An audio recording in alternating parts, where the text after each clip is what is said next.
صدیوں پہلے جب دریا اپنے جوبن پر ہوتے تھے تو ان کے کنارے زمین کا دامن وسیع اور زرخیز ہوا کرتا تھا۔ نہروں کی طرح بکھری ہوئی ان کی شاخیں کھیتوں کو سیراب کرتی تھیں اور ہر موسم میں ان وادیوں میں زندگی کے رنگ بکھر جاتے تھے۔ مگر رفتہ رفتہ جب پانی کی سمتیں بدلنے لگیں، جب بند باندھنے اور راستے روکنے کی کوشش کی گئی تو دریا کی پرانی زمینیں سکڑنے لگیں۔ وہ کھیت جو کبھی لہلہاتے تھے رفتہ رفتہ بستیوں، مارکیٹس اور مکانات میں بدل گئے۔ لوگوں نے سوچا کہ دریا کے کنارے اب محفوظ ہیں، یہاں مکان بھی بن سکتے ہیں، کاروبار بھی ہو سکتا ہے۔ یوں زمین پر قبضہ جمانے کا سلسلہ چل نکلا اور پانی کے اصل راستے جو قدرت نے بنائے تھے انسانی لالچ نے چھین لیے۔ اب جب بارشیں بے وقت اور بے حساب برسیں تو وہی پانی جسے قابو میں سمجھا گیا تھا اپنی پرانی راہوں کو ڈھونڈنے نکلا۔ زمین پر بنے مکان، بازار اور سڑکیں اس کے راستے میں آئیں تو پانی نے انہیں رون ڈالا۔ وہ بستیاں جو برسوں کے سکون پر نازاں تھیں پلک جھپکتے ڈوب گئے۔ وہ کھیت جو کبھی دریا کی بخشش پہ پلتے تھے آج دریا کے قہر میں بہہ گئے۔ منظر یوں تھا جیسے ایک عفریت سب کچھ نگلنے پر تلا ہوا۔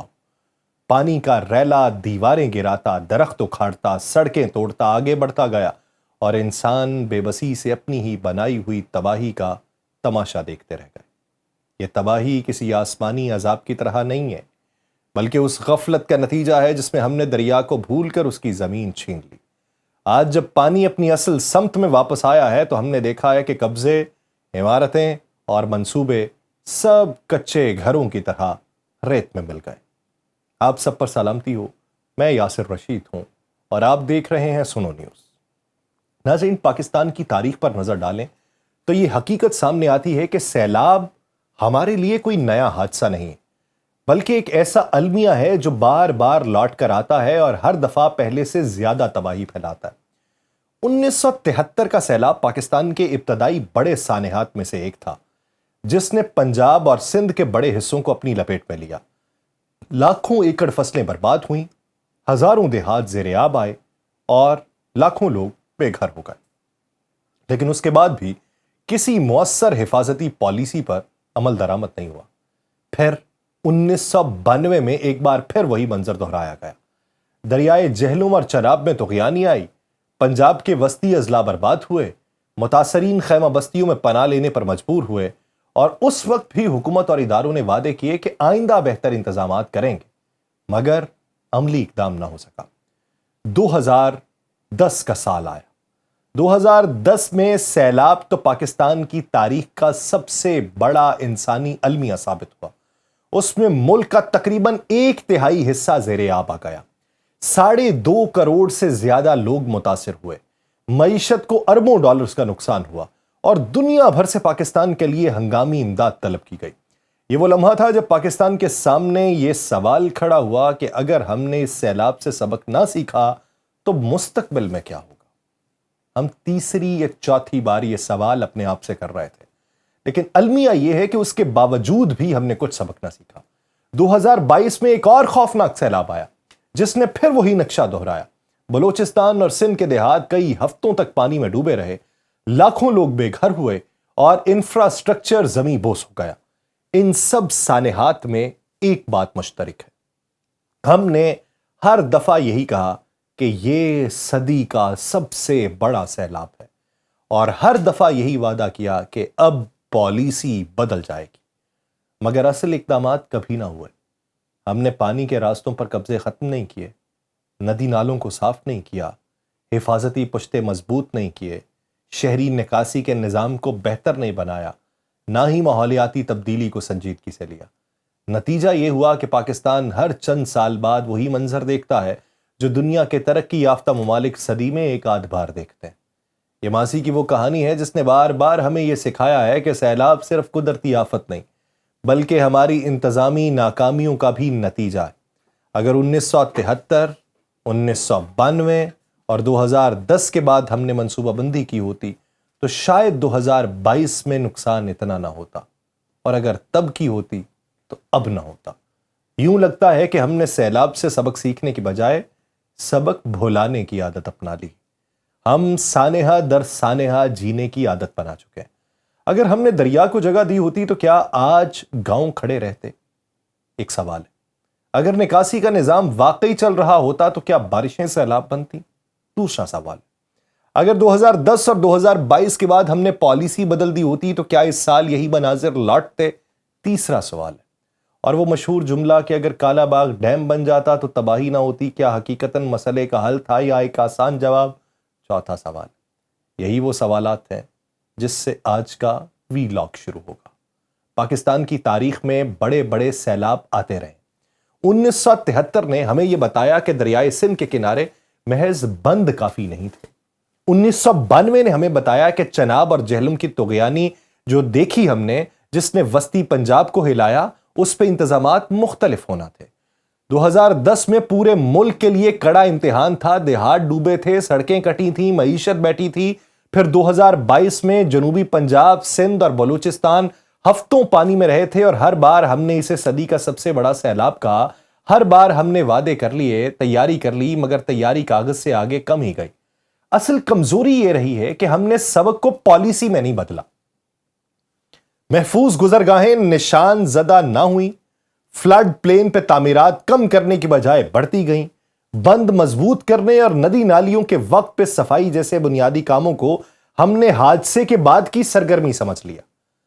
نظام وارننگ موجود ہو تو اس پر عمل درآمد کمزور رہا، ضلعی سطح پہ ڈرلز موسمی بن گئیں، کمیونٹی کی تربیت مستقل پروگرام نہیں بن سکی۔ دریا ایک جاندار نظام ہے، اس کا رخ موڑیں گے تو اپنا راستہ خود بنائے گا، قیمت آبادی چکائے گی۔ فلڈ پلین پہ ہاؤسنگ سکیمز، قدرتی نالوں پہ تجاوزات، غیر منصوبہ بند پل اور پلاٹس پانی کا گلا گھونٹ کے روکتے ہیں۔ جب بڑے ریلے آتے ہیں تو یہی رکاوٹیں پانی کو پھیلنے پہ مجبور کرتی ہیں، دباؤ بڑھتا ہے، اسی کی وجہ سے پشتے ٹوٹتے ہیں۔ تباہی چند گھنٹوں میں کئی برسوں کی محنت کو بہا لے جاتی ہے۔ شہروں کی کہانی مزید کڑی ہے۔ نکاسی آپ کی لائنز برساتی پانی کے لیے ڈیزائن ہی نہیں، سالہ سال کی مٹی اور کچرے سے وہ بند پڑی رہتی ہیں۔ نالوں کے کنارے کچی آبادیوں اور کمرشل تعمیرات نے جگہ ختم کر دی۔ بارش تیز پڑتی ہے تو سڑکیں، ندی، انڈر پاس، تالاب اور آبادیوں میں پانی قید ہو جاتا ہے۔ شہری سیلاب کا حل جو ہے وہ صرف پمپ نہیں ہے کہ پمپ لگایا اور وہاں سے آپ نے نالے کے اندر ڈال دیا، وہ ڈیزائن کی اصلاح ہے، گرین کور کو بڑھانا ہے، پرمیبل سطح اور رین واٹر ڈیٹینشن جو ہے اس کی گنجائش کو پیدا کرنا ہے، لیکن ہم اسے نظر انداز کرتے ہیں۔ ماحولیاتی تبدیلی ساری تصویر کو مزید سخت بنا رہی ہے۔ بارش کے پیٹرن بدل گئے۔ اپنے ذرا بڑوں سے پوچھئے جو آج حیات ہیں، ان سے پوچھئے کہ کیا بارش ایسے ہوا کرتی تھی جیسے اب ہوتی؟ کیا 4-4 گھنٹے اور مسلسل اتنے دنوں بارش پڑا کرتی تھی؟ ان سے ذرا پوچھئے کہ بارش کبھی تیز، کبھی ہلکی اور پھر اچانک بہت زیادہ تیز، اور اس طرح سے بادل کڑکتے تھے؟ ذرا پوچھئے، کبھی بہت کم، کبھی بہت زیادہ اور اکثر بہت تیز۔ پہاڑوں پہ برف پگھلنے کا شیڈول غیر یقینی ہو چکا ہے۔ پوچھئے اپنے بڑوں سے، وہ آپ کو بتائیں گے کہ پہلے کیا ہوتا تھا، اگر وہ بالائی علاقوں کا سفر کر چکے ہیں۔ اس لیے وہ ڈیزائن پیرامیٹرز جن پہ ہم نے بند، ڈرینیج اور پل بنائے تھے وہ اب کم پڑ رہے ہیں۔ جب خطرہ بڑھ رہا ہو تو ڈیزائن بدلنے چاہیے، مگر ہم پرانی اوسطوں سے نئے طوفانوں کا مقابلہ کر رہے ہیں۔ ڈیمز پہ 2 مضبوط آرا موجود ہیں۔ ایک کہتے ہیں بڑے ذخائر ریلے توڑتے ہیں، قیمتی پانی بچاتے ہیں، نیچے کے اضلاع کو وقت دیتے ہیں۔ دوسرے لوگ یہ کہتے ہیں کہ ڈیمز قدرتی نظام کو جکڑتے ہیں، رسوب بھر کے صلاحیت کم ہو جاتی ہے، بند ٹوٹتے ہیں تو تباہی بڑھتی ہے، اور نیچے کی طرف فلڈ پلین مزید آباد ہو جاتا ہے کیونکہ لوگ ڈیم کو حفاظتی ضمانت سمجھ لیتے ہیں۔ حقیقت یہ کہ ڈیم کچھ جگہوں پہ فائدہ دیتے ہیں، کچھ جگہوں پہ نہیں۔ مثال کے طور پہ ان علاقوں میں جہاں تباہی چناب، راوی اور جہلم کے ریلوں سے آتی ہے، کسی سندھی بیسن کے بڑے ڈیم کا اثر محدود یا کبھی کبھار نہ ہونے کے برابر رہتا ہے۔ کالا باغ پہ ہونے والی بحث اسی وجہ سے بار بار جذباتی ہو جاتی ہے، مگر مسئلے کا ہائیڈرولوجی سے تعلق کم اور سیاست سے زیادہ دکھائی دیتا ہے۔ اگر آپ کالا باغ ڈیم کے حوالے سے سننا چاہتے ہیں کہ اس کی اصل وجوہات کیا ہیں، یا کالا باغ ڈیم اگر ہوتا تو یہ کیفیت کتنی اس وقت دیکھنے کو مل رہی ہے، کتنی کم یا کتنی زیادہ ہوتی، تو اس کے لیے آپ کل رات کا ویلاگ جو میرا ہے وہ یاسر رشید ویلاگ کے پلے لسٹ میں آپ ملاحظہ کر سکتے ہیں سنو نیوز کے اوپر۔ لیکن موجودہ منظرنامے میں فلڈ زوننگ قوانین کے اوپر اگر بات کریں، وہ یا تو بنے نہیں ہیں یا نافذ نہیں ہوئے۔ این او سی دینے والے ادارے بکھرے ہوئے ہیں، یعنی سنکونائز نہیں ہے۔ ایک ہاتھ اجازت دیتا ہے تو دوسرا آفت آنے پہ انہدام کی فہرست بنانا شروع ہو جاتا ہے۔ ڈیٹا شیئرنگ اور کمانڈ اینڈ کنٹرول میں تاخیر ہوتی ہے۔ وارننگ نیچے تک وقت پہ نہیں پہنچتی، مقامی زبان میں پیغام اور نکلنے کے راستوں کا واضح نقشہ آخری لمحوں میں یاد آتا ہے۔ جب نظام معمول کے دنوں میں سخت نہ ہو تو ہنگامی دنوں کی سختی بھی کم اثر دکھائی دیتی۔ سیلاب صرف پانی کا نہیں، انسانوں کا المیہ۔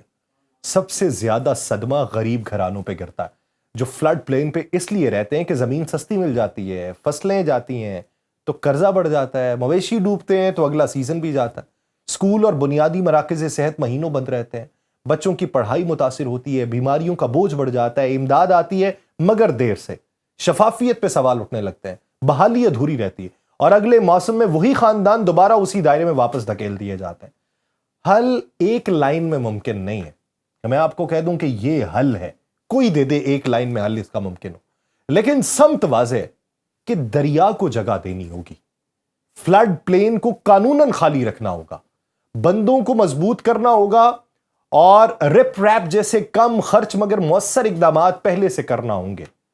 شہروں میں ماسٹر پلان کاغذ سے نکل کے سڑکوں تک لانے ہوں گے، نالوں کی باقاعدہ صفائی کو بجٹ سے جوڑنا ہوگا، بارشی پانی کے لیے عارضی ذخائر بنانا ہوں گے، کمیونٹی کی تربیت جو ہے اس کو نصاب کا حصہ بنانا ہوگا، وارننگ نظام کو موبائل اور ایف ایم تک سادہ زبان کے اندر لانا ہوگا جو مقامی زبان ہوگی، جہاں ذخائر واقعی فائدہ دیتے ہیں وہاں پہ رسوب مینجمنٹ آپریشن پروٹوکول اور نیچے کے علاقوں کے لیے industrial standard flood release plan بنانا ہوں گے، اور جہاں فائدہ نہیں ہے وہاں مقامی سٹرکچرل اور نان سٹرکچرل حل ترجیح دینا ہوں گے۔ دریا اپنا ایک فطری راستہ ہوتا ہے دریا کا، جس پہ وہ صدیوں سے بہتا آتا ہے، موسم کی شدت بارشوں کے دباؤ سے وہ کبھی پھیلتا ہے کبھی سکڑتا ہے، مگر اس کی روانی ہمیشہ ایک قدرتی ترتیب کے تابع رہتی ہے۔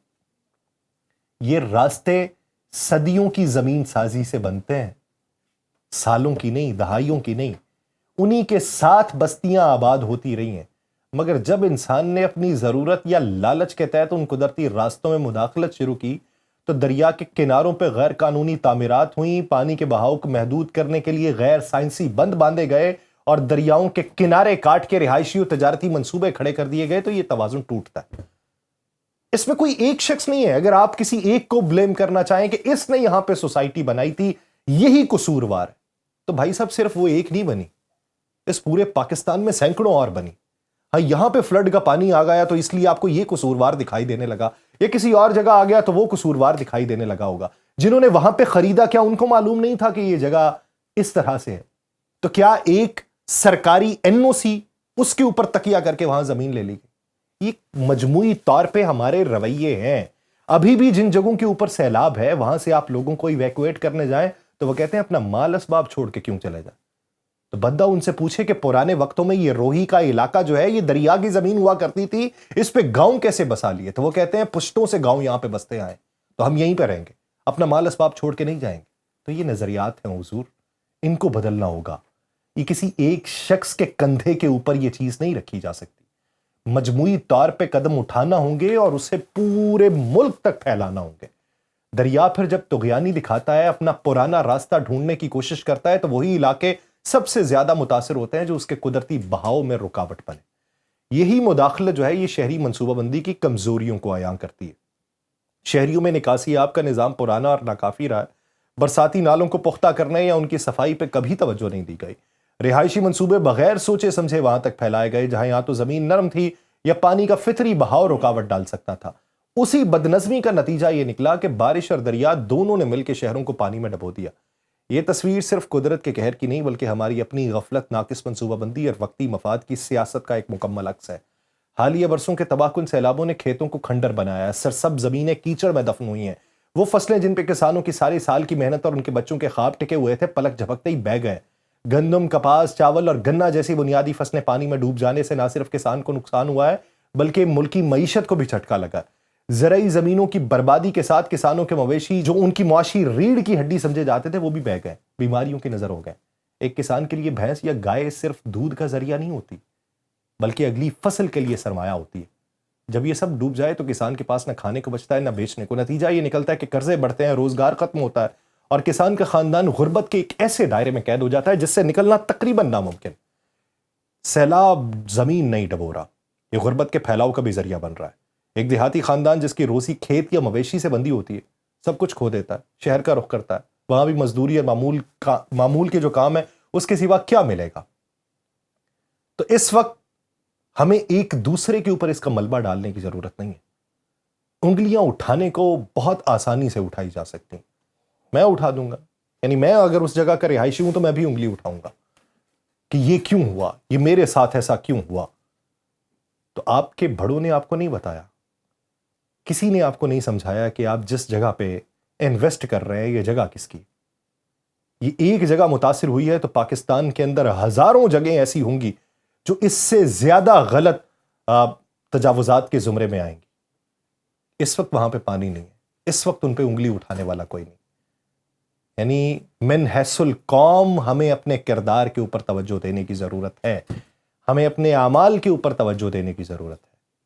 اگر کوئی اور اس سے متاثر نہیں ہوا تو اس پہ انگلی نہیں اٹھائی جا سکتی، تو کیا وہ اپنے آپ کو سچا ثابت کر لے گا؟